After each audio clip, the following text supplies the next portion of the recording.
可能又有台风要来了。虽然现在已经来到了秋天，不过秋台更要当心，因为它的路径很难预测，不确定性也更高。先来看到这张气象署的路径浅示预测图，目前在西北太平洋上有2个热带低压 TD21 还有 TD22。其中位于关岛附近的这一颗，预计最快在今天晚上就会成台，抢先一步成为今年的第17号台风燕子。不过它的强度呢，预估只会是轻台，而且很快就会减弱，对台湾的影响比较不大。但是呢，在琉球那边另一颗就要注意了，这个比较强的低气压呢，预计会接力成型，成为今年的第18号台风山陀儿。它的强度呢，预估会达到中台以上。因为它的生长环境条件相当的好，附近的海温呢比较高一些，在30度到31度左右，加上它的垂直风切弱，还有高层强辐散区等助攻，而且7级暴风圈半径至少会来到150公里。一旦成为台风之后呢，就很有可能会发展成海上台风警报。在我们看到第2张图呢，是最新的欧洲模式细级预报图，可以观察到，虽然决定性的预报一路向北，但是其实呢，模式内的各成员看法还是极度的分歧，呈现天女散花的状态。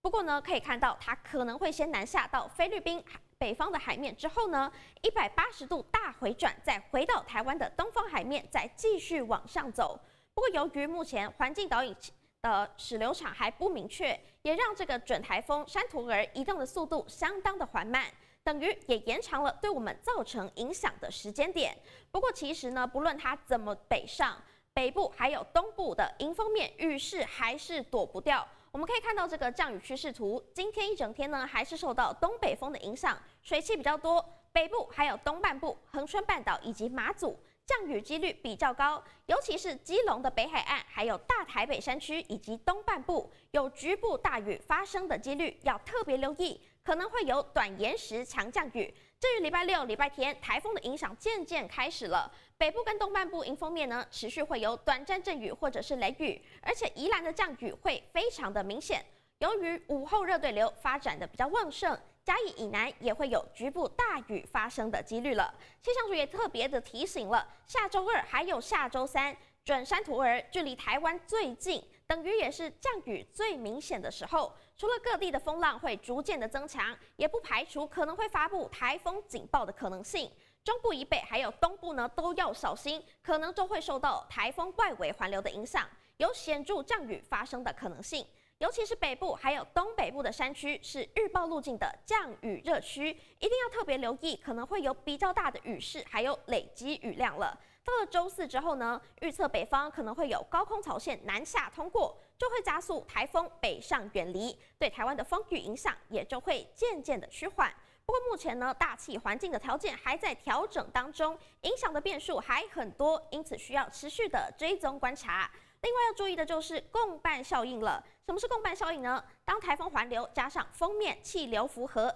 加上地形的影响，北部还有东北部可能会产生豪雨，而且影响的时间也会比较长，通常会发生在秋天的台风上。因此也提醒大家一定要特别留意最新的台风资讯。以上是这节的推播内容。总统赖清德前几天到南投出席福摩萨学院方舟计划民防训练，致辞时强调，台湾绝对不可能会签署和平协议，因为那一纸协议是靠不住的，要靠实力确保和平，也就是说要以备战达到避战。此话一出呢，也让国民党立委张志伦批评，民进党坚持的抗中保台却是持续害台。民众党立委林国成则是质疑赖总统不能逞一时之快，害死台湾老百姓。不过总统府其实已经成立了全民防卫韧性委员会，昨天也是第一次召开会议。赖清德也就说了，他的概念呢是要因应国际的情势变化，来参考国际伙伴的建议和经验，再依照台湾自身的社会脉络来提出全方位应对安全威胁、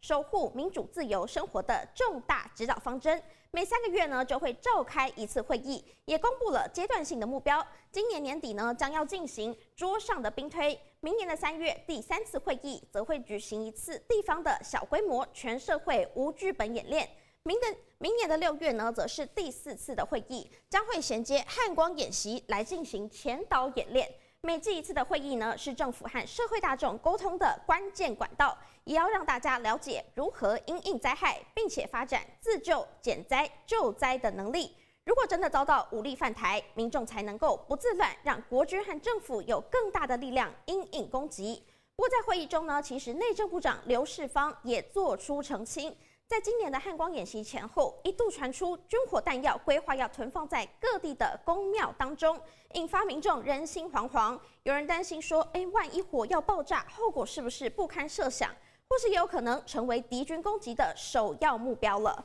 对此，刘世芳回应备战物资的存放问题，强调这是一个典型的假消息，公庙是拿来放香火，而不是放军火的，要让民众不必太过紧张。不过，其实最近呢，中国动作也频频。解放军25号火箭军向太平洋发射了洲际弹药飞弹，对此，陆委会严正的声明，中共扩张军务的挑衅威胁，严重破坏了区域和平的稳定，也呼吁国际的社会共同谴责，而且要审慎的关注应对。对此，而且呢，陆委会也发现关于惩戒台独22条意见。锁定的对象呢，从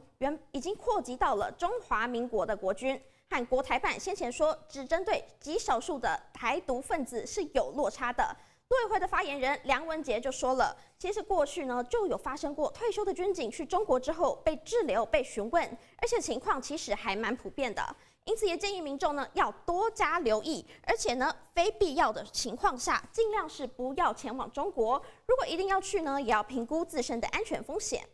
以上是这一节的推播资讯。大家都知道，新光金的并购案已经炒了一阵子了。其实一开始呢，中信金以价格优势迫使台新金拉高收购的换股比例，没想到金管会宣布缓议中信金的非合意收购申请。中信金在隔天就传出要在当周的董事会上通过修正重送，逼得银行局落下重话，缓议就是反对。因此，中信金只好在董事会上做出停止收购案进行的决定，终止了新光金双龙抢珠的混乱局面。不过，新光金和台新金的合并案能不能送往金管会闯关？其实呢，10月9号的股东临时会也成了关键之战。那其实台新金的总经理林维俊近2周和大型的外资频频的接触，就是要来争取支持。昨天晚上，他也越洋报喜，开了一个视讯的记者会。他说获得了2大外资投票顾问机构的支持，其中呢 ISS 出具了报告书，建议呢其实台新金和新光金的2个股龄会都要投下赞成并购案。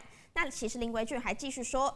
，ISS 在报告书中指出，这个合并具有策略价值，估值也合理，更期待整合双方的资源，提升竞争力。等到交易完成之后呢，顺利整合就可以大幅的提升公司的表现，进一步提升股东的价值。而 Glass Lewis 也提出了最新的报告，建议外资股东在台新金和新光金的股东临时会上投票赞成合并。其实呢，摊开新光金的持股占比来看，外资占股大约是2成左右，其中2/3就是大型的外资，1/3属于偏中小型的外资。那其实呢，这些外资投票建议机构呢，主要就是针对小型的外资投票意向带来了影响力。那其实林维俊也说了，自己本来就是有信心的，现在更是信心满满，也呼吁目前还没有决定的小股东要支持共同成立国内一流的大型金控。银行、保险还有证券3大引擎会很平衡，比起各自单独经营会有更好的未来。不过其实近期呢，新光金的大股东林伯汉一派反对合意并购，和公司派各自不断的放话，隔空交火。金管会也出面呼吁了，他说呢，其实呢，大家的表达意见的时候要秉持理性，那公司经营阶层争取股东支持的时候，也要主动积极沟通，寻求共识。但是新兴病真的稳了吗？其实第2关恐怕才是大魔王，也就是股东临时会后向金管会申报合并计划。最关键的就是台新金并新光金之后，要如何来改善财务的状况？毕竟呢，新光金的增资缺口高达1500亿元。台新金拿得出来吗？新光金股东林伯汉就直说了，台新金连收购都要用特别股和股东打3年的欠条，有办法负担庞大的增资压力吗？最后会不会有因为增资计划不够完备，让新兴病功亏一篑呢？到时候金管会的态度也成为最终关键。以上是这节的推播资讯。